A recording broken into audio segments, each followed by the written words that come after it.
Olá, quero trazer uma palavra para vocês, para mim, para o teu coração, para o meu coração. Está em Lucas 9, no versículo 1 a seguir.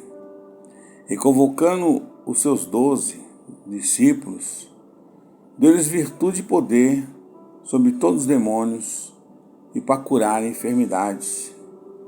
E enviou-os a pregar o reino de Deus e curar enfermos. Glórias a Deus. Queridos irmãos, amada igreja, queridos ouvintes, esta foi a primeira, e queridos seguidores desse canal em Cristo Jesus, esta foi a primeira ocasião em que Jesus enviou os 12 discípulos para representá-lo por palavras e atos. A instrução dada aos 12, conforme o trecho paralelo em Mateus, foi as ovelhas perdidas da casa de Israel. Está lá em Mateus 10, versículo 6. Depois da sua ressurreição, no entanto, Jesus ampliou o alcance para abranger todas as nações, numa comissão que deve continuar até a consumação dos séculos, até o fim do mundo, como está lá em Marcos 16, do 15 ao 20. Os escritores dos evangelhos deixam claro que a ordem de Jesus para pregar o reino de Deus, rara vezes, foi dada a parte da ordem para curar os enfermos e expulsar demônios. É a vontade de Deus que a pregação do Evangelho hoje seja acompanhada pela mesma demonstração do Espírito e do poder, a fim de enfrentar o desafio de Satanás nesses últimos dias. Glórias a Deus. Lá em 2 Timóteo 3, do 1 ao 5, Paulo fala que, porém, que nos últimos dias sobrevirão tempos trabalhosos, porque haverá homens amantes de si mesmo, avarentos e presunçosos, soberbos e blasfemos, desobedientes a pais e mães, ingratos e profanos, sem afeto natural, inconciliáveis, caluniadores, incontinentes, cruéis, sem amor para com os bons, ou seja, destruidores de lares, traidores obstinados, orgulhosos, mais amigos dos deleites do que amigo de Deus, tendo aparência de piedade, mas negando a eficácia dela. Afasta-te, desses afasta-se. Porque deste número são os que se introduzem pelas casas e levam cativas mulheres nécias, carregadas de pecado, levadas de várias concupiscências, ou seja, de desejos, que aprendem sempre e nunca podem chegar ao conhecimento da verdade. E como Janes e Jambres resistiram a Moisés, que eram os magos de Faraó, assim também esses resistem à verdade, sendo os homens corruptos de entendimentos e repróbios quanto à fé. Não irão, porém, avante, porque a todos será manifesto seu desvario, como também foi o daqueles. Os últimos dias, irmãos, inclui a era cristã na sua totalidade. Paulo, porém, profetiza pelo Espírito Santo que as coisas se tornarão piores à medida que o fim se aproximar. Os últimos dias serão assinalados por um aumento cada vez mais de iniquidade no mundo, um colapso nos padrões morais e a multiplicação de falsos mestres, de falsos crentes, de falsas igrejas dentro do reino de Deus.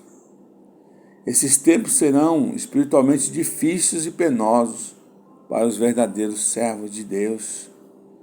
Paulo faz essa advertência a fim de reanimar os obreiros que com suas igrejas permaneçam leais a Cristo e a sua revelação, a plena bênção da salvação em Cristo e o poderoso derramamento do Espírito Santo continuarão à disposição dos que permanecerem leais à fé e à prática dos ensinos do Novo Testamento. A apostasia na igreja, irmãos, redundará em mais graça e poder para os que se mantiverem firmes na fé original, que foi entregue aos santos. É Romanos 5, versículo 20 e Judas 3. Então Paulo apresenta uma lista de pecados que tem raízes no amor próprio, como está do versículo 2 ao 4. E alguns hoje ensinam que a falta do amor a si mesmo, o amor próprio, é a raiz do pecado. Mas a revelação bíblica, irmãos, ensina o contrário. Nos últimos dias, o crente deve estar disposto a enfrentar um volume esmagador de impiedade. O apóstolo profetiza que Satanás promoverá uma grande destruição na família. Os filhos serão desobedientes a pais e mães, como está no versículo 2. E os homens e mulheres não terão afeto natural. Essa expressão pode ser traduzida sem afeição à família. E refere-se ao desaparecimento dos sentimentos de ternura e amor naturais. Falta essa demonstrada por uma mãe que rejeita os filhos ou mata seu bebê, por um pai que abandona a família, ou os filhos que negligenciam os devidos cuidados para os seus pais idosos. Os homens e mulheres passarão a amar idolatradamente o dinheiro e os prazeres, e estarão sempre em busca disso para a satisfação dos seus desejos egoístas. Ser pai ou mãe, com sua responsabilidades e encargos e amor sacrificial na criação de filhos, já não será considerado missão nobre e nem dignificante. Pais amorosos darão lugar cada vez mais a pais egoístas e desumanos que abandonarão seus filhos. Se os pais cristãos quiserem preservar suas famílias nos tempos difíceis, devem hoje protegê-las contra as práticas infames da sociedade em que vive, separá-los do costume sórdido do mundo e evitar que os ímpios influenciem os seus filhos. Os pais precisam aceitar o plano de Deus para a família e não proceder como os ímpios. Eles e suas famílias realmente precisarão ser como forrasteiros e peregrinos nessa terra. E Paulo fala sobre a aparência de piedade. Ele se refere àqueles que dizem ser crentes e aparentam santidade, porém não demonstram que foram libertos por Deus do pecado do egoísmo e da imoralidade. Tais pessoas toleram a imoralidade nas suas igrejas e ensinam que é possível praticar os pecados citados nos versículos 2 e 4 e ao mesmo tempo serem crentes. E esses resistem à verdade. Uma das coisas que identifica o falso mestre na igreja é a sua oposição às verdades básicas do Evangelho ou a sua indiferença para com elas. Por aí você vê. Então o versículo 12 ele diz: e também todos que piamente querem viver em Cristo Jesus padecerão perseguições. A perseguição de uma ou de outra forma é inevitável para quem deseja viver uma vida piedosa em Cristo.